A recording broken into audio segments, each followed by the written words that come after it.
Yo, what's up, you Apex Legends degenerates? Season 18 has been out for like 2 weeks now, and I've noticed a lot of you are stuck in silver, a lot of you stuck in gold, plat, a lot of you guys just suck. So you know what? As a multi-Apex Predator and ALGS champion, I'm gonna be the guy to show you guys how to gain LP in Season 18 of Apex Ranked. In this video, I'll be going over 5 steps: choosing your POI, choosing fights correctly, playing for zone, god spots versus bad spots, and closing out the game. Alright, so let's get it started with step number 1, choosing your POI correctly. So in Ranked, you always want to prioritize edge and landing on edge during the first half of the game. What this does for you is actually help you take more isolated 3v3s, get third partied less often, and you'll be the team third partying more often than not because you're rotating in behind these teams that landed centrally.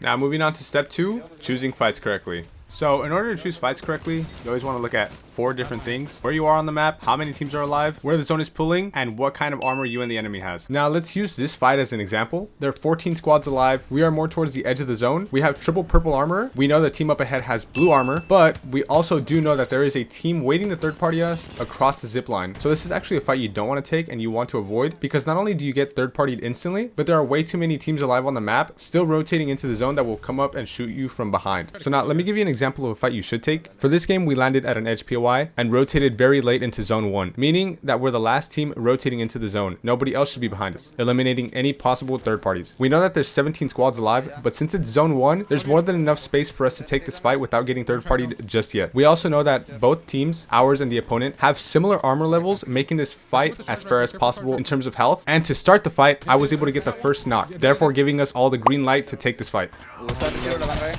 Horizon open. I horizon open myself. Awesome. I'm gonna bat here.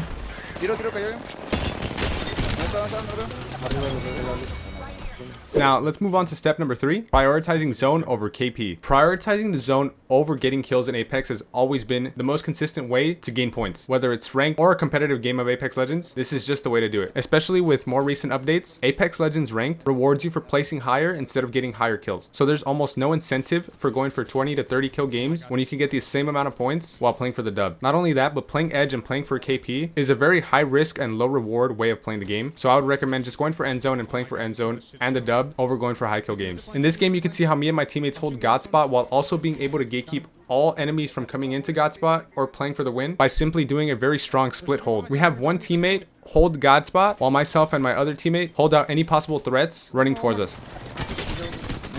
Thank you, thank you, thank you, thank you.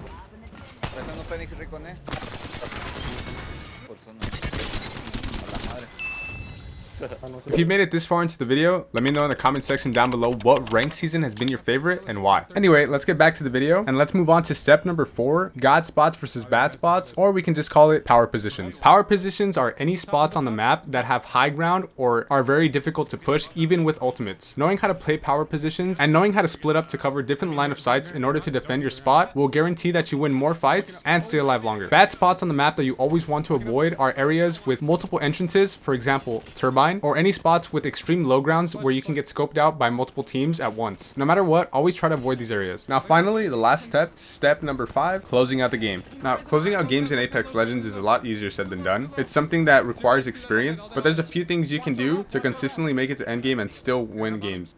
There's 3 main things you want to do in endgames to ensure that you win more often. The first one being deathballing. Deathballing is just a word that we use to make sure that the entire team sticks closely together, ensuring that nobody gets isolated or takes any 1v1s, therefore keeping everybody alive as long as possible. The second one is holding onto your ultimates and utility as long as possible. If you're able to hold onto your utility and ultimates until endgame, when all you have to do is take 1 3v3 to win the game, you'll always be at an advantage no matter what. So make sure you always hold on to them as long as you can.